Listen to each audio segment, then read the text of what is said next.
students, welcome back again with the same chapter. So we were talking about the empirical formula. Now today we will discuss about how to determine the empirical formula of a compound. So determination of an empirical formula. Okay, so for that you need to draw a table. Fine, but this we will understand because several, you can say many steps are there, so that we will learn how to determine the empirical formula of a compound with the help of an example only. So let's see the example. A compound on analysis was found to contain, what is the question? A compound on analysis was found to contain, carbon is given 34.6%, then hydrogen is 3.85%. This is the percentage composition. Oxygen is 61.55%.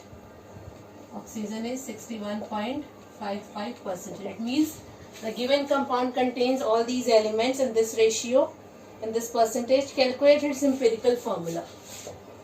Calculate its empirical formula. Fine. Then you have to draw the table. So many columns you need to draw. Fine. So in the first one,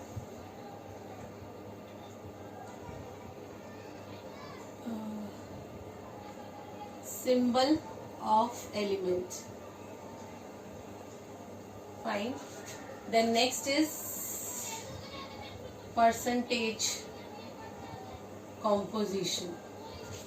Then its atomic mass you will write. Fine. After that we'll see what we have to do. So do this from the given question. Carbon is given, then hydrogen is given, then oxygen is given.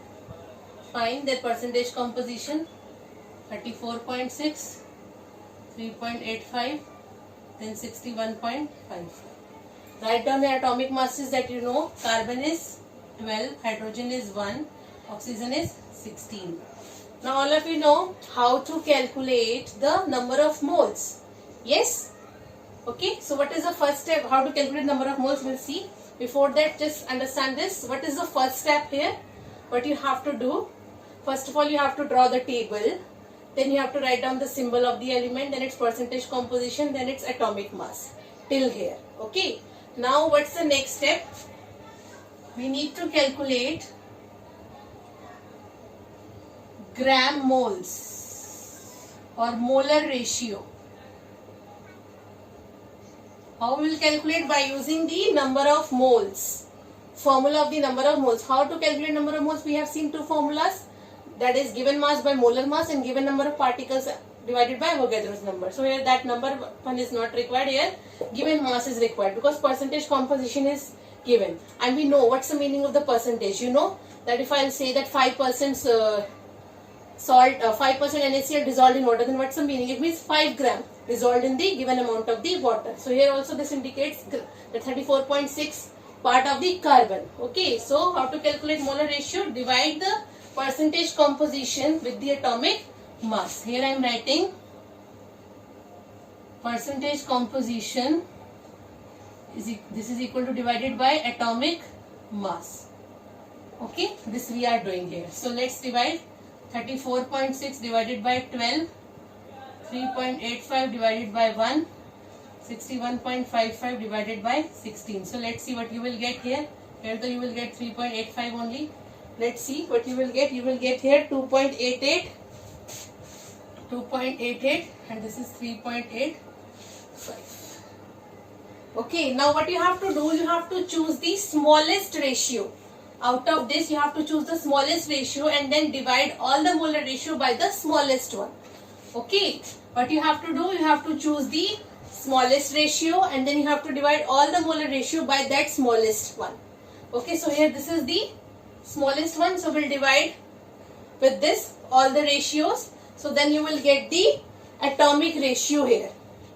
Okay, here you have got the moles only. Not, this is not the molar ratio, this is only the moles. gram moles. Okay, so here you will get the molar or atomic ratio.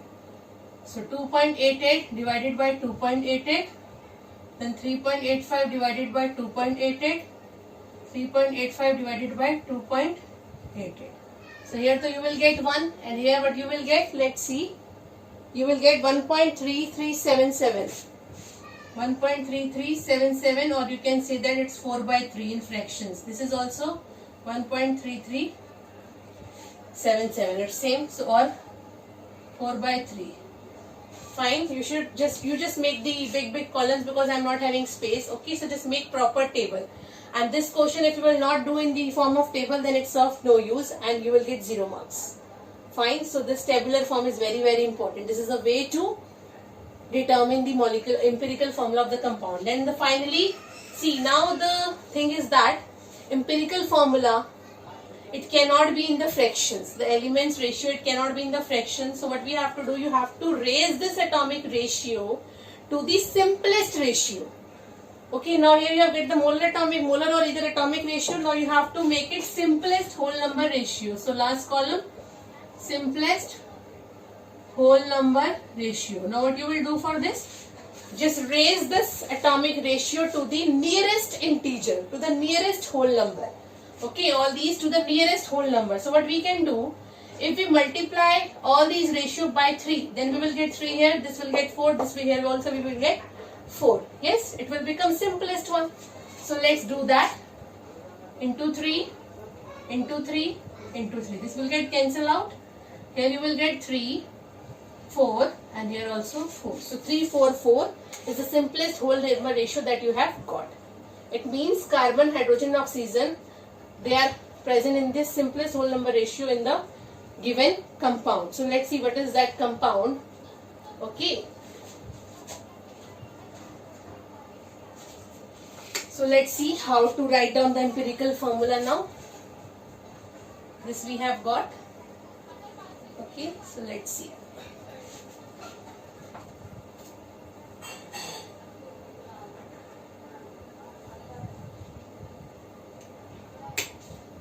Fine. So how you have to write down the elements and then their ratio side by side.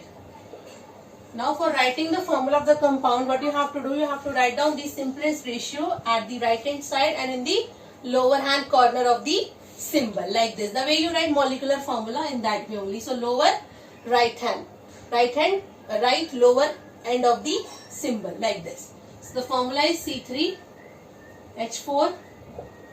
This is the empirical formula of the compound. Formula of the given compound. In this way you have to find out the empirical formula. Fine. Same way, suppose if the value of N is given, we can also calculate the molecular formula. It means the given compound contains this ratio. Carbon is to hydrogen is to oxygen into 3 is to 4 is to 4. If it will be multiplied by the suitable integer, then you will get the molecular formula. Okay. Now let's see one more question. And one more thing I would like to highlight here, that basically if we see out of molecular formula and empirical formula, this is important. Okay, it is having only theoretical importance, because from empirical formula we are not getting that much information, so it is only giving the exact info about the elements. Okay, and we know that they both are related with the multiplying factor, that is N. Fine. And the same formula we can use for its calculation of the molecular formula mass. If suppose the mass of the molecular formula is given, then we can also say empirical formula mass. Same formula will be there. Can we say that? Molecular formula mass divided by empirical formula mass. Okay, this is the formula we'll be using in the another compounds. So let's see one more example in which the that will also be used, molecular formula. We'll see the relationship between the two. Okay.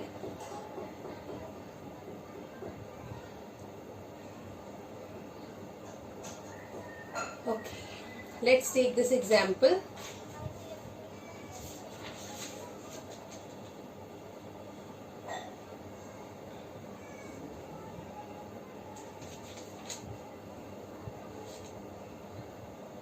Okay, let's see this. A crystalline compound when heated become, let's see this. A crystalline compound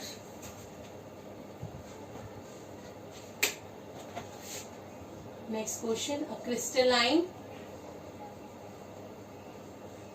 compound when heated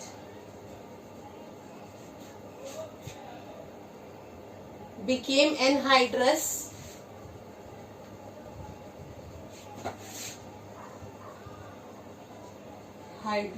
by losing 51.2% of the mass.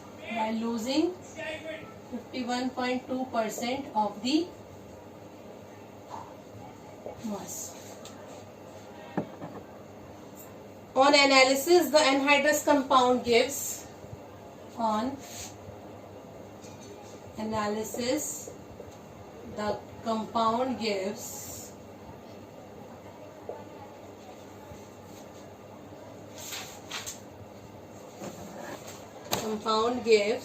magnesium is 20%, then sulfur 26.6%, then oxygen 53.33%. Then calculate the molecular formula of the anhydrous compound. Calculate the molecular formula of the anhydrous compound. Anhydrous means without water molecules. Hydrous means with water molecules. The molecular mass of anhydrous compound is given. Molecular mass, anhydrous compound. Molecular mass of anhydrous compound is given, that is 120 U. This is the question. Okay. So now let's see calculate the empirical formula first, and this will see when heated became anhydrous by losing this. It means this much amount will be of water. Okay, it is becoming anhydrous by losing this % of the mass. So I need the space. So let's calculate the molecular mass.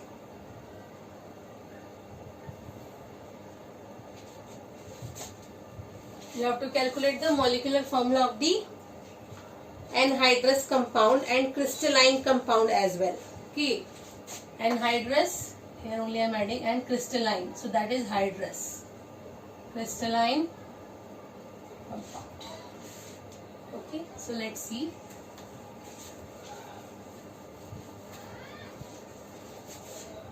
So again, draw the table. Table is important. Every time you have to draw the table. Element, then its percentage composition, atomic mass, then gram moles, that is number of moles, then molar ratio, then simplest whole number ratio. Okay, so let's see elements which are given: magnesium, sulfur and oxygen. 3 are given. Percentage is 20.0, 26.66, then 53.33. Atomic mass of magnesium is 24, sulfur is 32, oxygen is 16. Now again gram moles, 24, percentage composition by atomic mass. So 20 by 24, 26.6 by 32 and 53.33 by 16. So when you will solve this, what you will get? You will get here 0.83, 0.83 and then 3.33. 0.83, 3.33, here also 3.33. Now choose the lowest one. Okay, lowest one is this one and divide all by the lowest one. So 0.83 divided by 0.83 to get the simplest ratio. 3.3 divided by 0.83, 3.33 divided by 0.83. Here you will get 1. Here when you will solve, you will get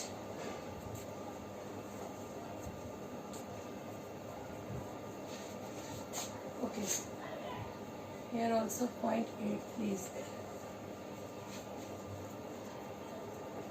Okay, so here also you will get 1.83, 1, and here you will get 4.01 or almost 4.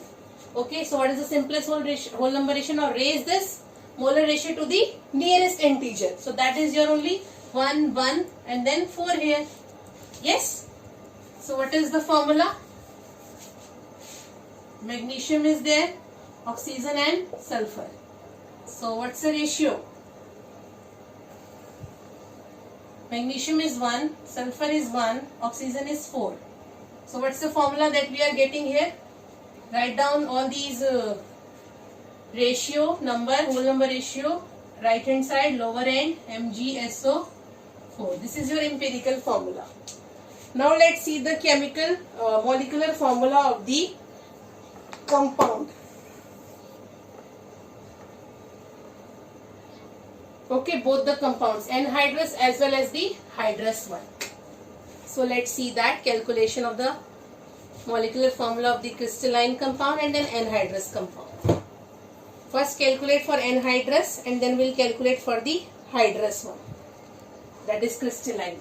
Crystalline is your hydrous one and anhydrous is your without water molecules. First we'll calculate for the without water molecules. So next step is your determination of molecular formula. Now here I have calculated empirical formula which is equal to MgSO4. Fine. Can we calculate empirical formula mass? Yes. How we will calculate empirical formula mass? Mg is 24 plus sulfur is 32 plus 4 into 16 oxygen. We will get the empirical formula mass, that is comes out to be 120 U. And the molecular formula mass of the anhydrous compound is given, that is 120 U. So use the formula, N is equal to molecular formula mass divided by empirical formula mass. Substitute the value 120 divided by 120, you will get 1. So N is 1. It means empirical and molecular formula is same here. That is equal to MgSO4. So this is the formula of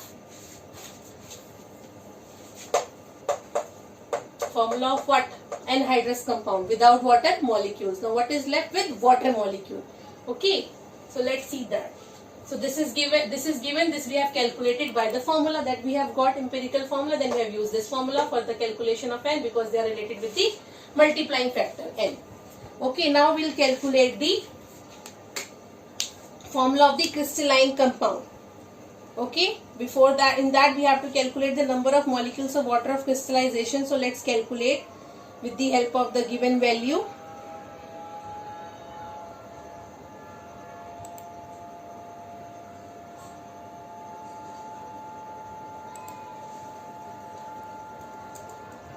Okay, so determination of molecular formula of crystalline compound now. So now lead, because they have given the compound is losing this much percentage on heating. Okay, so with the help of that only we'll be able to calculate. So let's see here. First we have to calculate that how many molecules of water are associated. Fine. So let's see. Let the weight of the hydrated compound. Let the weight of hydrated compound, means in which water molecules are present. It's say 100. Total is 100. Okay. Then weight of water lost.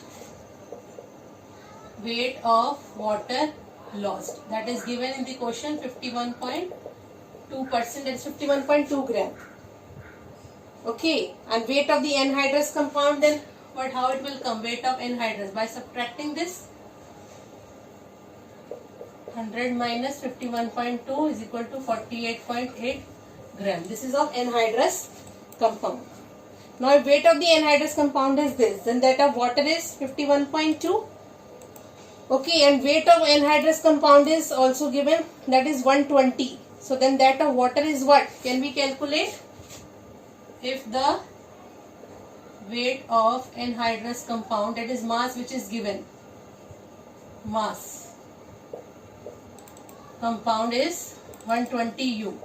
Can we calculate for the water? So weight of, that is mass of water. Water is what? 51.2 divided by 48.8, which is the anhydrous. This is the hydrous. Anhydrous into 100. Okay. Okay, this is a percentage. Sorry. Weight of the anhydrous is given, that is 120.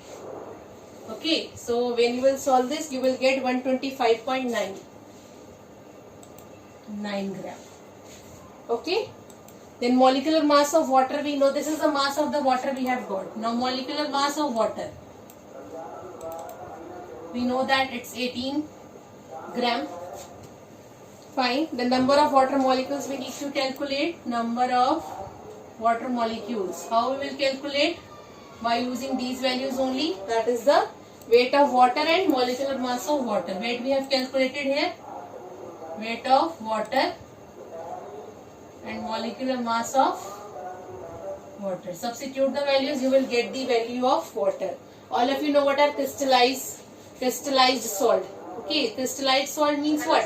That they are associated with the number of water molecules of crystallization. It means they are present in their crystals. Okay, because these compounds are solid and solid compounds are known as crystals, crystalline solids. So that's why these water molecules are associated with their structure, with their three-dimensional structure.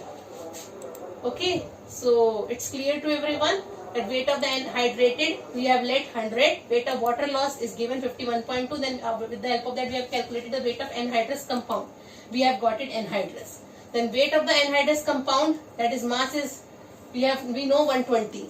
Then weight of water we can calculate from here, that water lost divided by anhydrous one, with respect to that only we will calculate, into 120 its mass. Then we got this mass of water, and now molar mass of water we know, so we have used this. We have got the this number of water molecules. When you will divide this, you will get 7.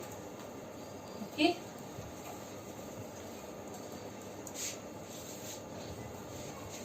So what you will get? Number of water molecules associated, that is 125.9 that you have got, approx 126 divided by 18, you will get 7 approx. So what's the formula of the crystalline compound? Molecular formula of the hydrous or crystalline compound, that is MgSO4 is for the simplest one. Anhydrous, empirical and molecular formula is same, but for hydrous one it is not same. So now it is associated with 7 water molecules of crystallization. Fine, I hope I am clear till here. So you just practice more and more questions based on empirical formula. It's very, very important. Question will, you can say every time question will come with respect to this topic. Empirical formula, calculate the empirical formula of the compound. So it's the important part. Fine. And difference also between the two, I think it's clear to everyone. Okay. So in the next class now we'll start with the next topic. Till then, thank you.